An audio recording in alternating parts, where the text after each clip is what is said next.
Hello, I'm Chris, this is Gross Models, and welcome to issue 91 of Build Your Own X-Wing from DeAgostini from Star Wars. This is the end run. This is the last 10 issues, so it's all getting quite exciting.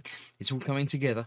This issue is going to be doing some things it doesn't say on there. This is what we've received: some screws and some parts for the torpedo bay, hence having the torpedoes ready for next time. Right. Let's have a look through the magazine and see what we're learning. I'm not learning. I don't learn anything, but you know. The T-16 Skyhopper, obviously, yes, he used the Bullseye Womp Rats back home in one of those. Look, it's a quote. I remembered. It's not a difficult quote to remember, is it? All cool. Yeah, you did see them occasionally. And the special edition of Return of the Jedi. Commander Jun Sato, member of Phoenix Group from Rebels, by the artwork and by the characters that I recognise in there. I will get round and finish watching Rebels at some point, but not today. Right, we are consisting the hull panel and side rails that hold the torpedo rack in place, plus the guide rails that direct the torpedo when the pilot fires them. Oh, that's quite cool. I assumed they were self-guiding, but I don't know, maybe not. So let's get the picture-in-picture up for you so you can see what I can see. We're taking all of the parts provided, like that, and like those, and these, and that from last time, and the screws as well. I need a screwdriver, I've got to find that. Although they're not quite yet, I don't remember. I'll put them over there, out of the way for now. Right, we're taking this through with the guide rails numbered 1 and 2. Are these different, are they? That's got 1 and 2 on it, and that's got a 3 and a 4 on it. So yeah, it is this one. We are cutting them off with a sprue. Carefully clip one. I'm not going to worry about trying to sand and tidy up these bits because the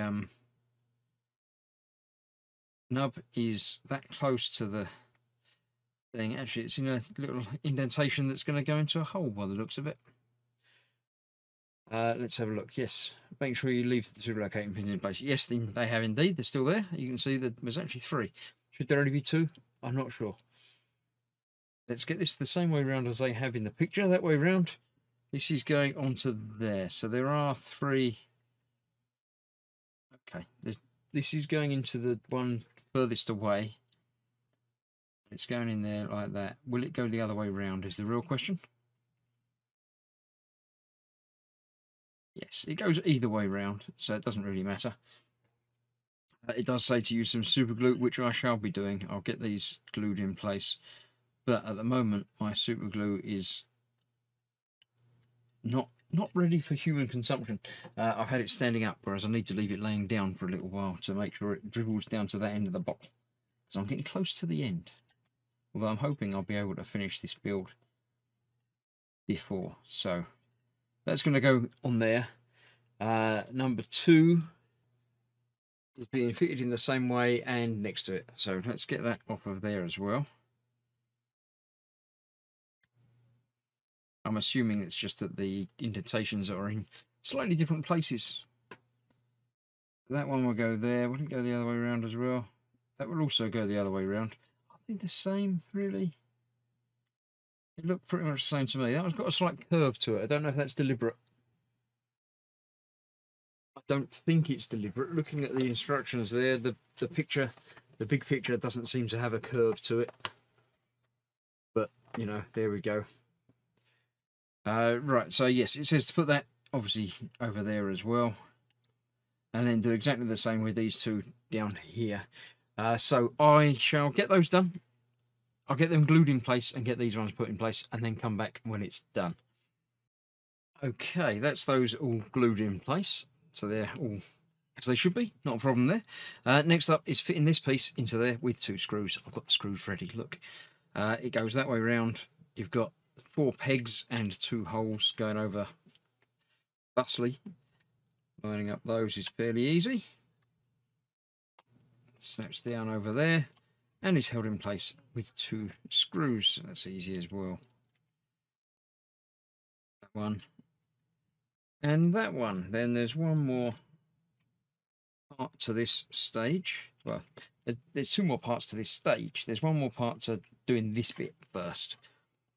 After that's screwed in there, this obviously fits with magnets, which is quite nice. So you can remove it to look at the torpedoes if you should want to. But first of all, we're going to put these in place.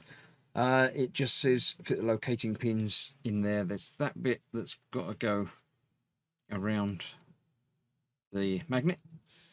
So they're going, yeah, that way round. Is it that way? It's not that way. This is going on that side. So again, little locating pins into there. Just finishes off the top edge nicely. Doesn't look like I'm going to need any glue for this. This will hold in just fine on its own.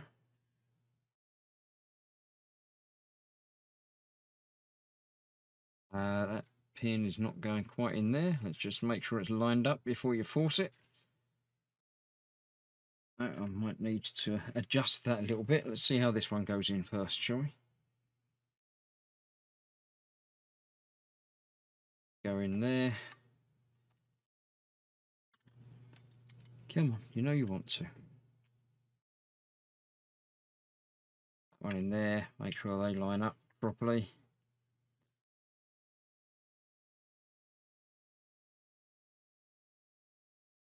Yeah, that one's gone in okay. This one's just proving to be a little bit problematical.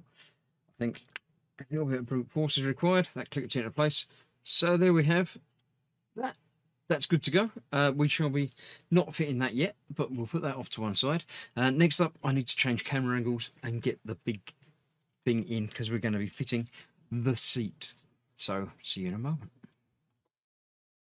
Right, I don't need a different camera angle quite yet because we're going to be putting the seat, obviously 2 holes in the bottom there, 2 holes there. That locates in place like that. And then on the other side, which is the tricky bit, but not impossible, I need to put the 2 screws in there. Let me turn it all over while I'm still holding that. Hopefully nothing falls off and attacks me. I should have moved more stuff out of the way. Let me move more stuff out of the way. There we go. All right. Let me move even more stuff, even more out of the way. Then I can go back further than that. There we go. Just about to see those 2 there. And that 3rd screw hole down there. I did have screws there. There we go. So, 1 screw in each of those 3 screw holes. I'm not sure why the one at the front hasn't been used as yet. But anyway, so put 1 in, don't tighten it down until you make sure everything else is secure. I think these 2 are obviously just for the seat, so you can get those 2 done separately. Make sure they're okay. The 3rd one is obviously just locating and holding other parts in place properly. Probably the top, the front display unit. So that's going to go on there like that, and eventually this, look, it's going to go. It's going to go on there. Look, it's starting to come together. It really is. So that's that. That is this issue completed. I don't need to hold that anymore because it's got screws in it. The last thing to look at in this is obviously the artwork at the back. We're looking at the pilot's seat, which in ours has got a little hole in it. I don't know what that's for. I think if there's a figure going in, it might locate into that. So I might be filling that. I might not worry. We'll see how it goes and when it's all finished. And the picture on the back, as ever, is not something we've been looking at in this issue. That's strange. I thought it would have been the T17? I can't even remember the number now. The thing, the Skyhopper, yeah, but it isn't. It's a capital ship by the looks of it with the ghost. Okay, there we go. So that's that. That is issue 91. I shall see you very shortly for issue 92. Keep watching this and other partwork videos and other videos that I have on the channel as well, live streams and things. See you soon. Thanks for watching. Bye bye for now.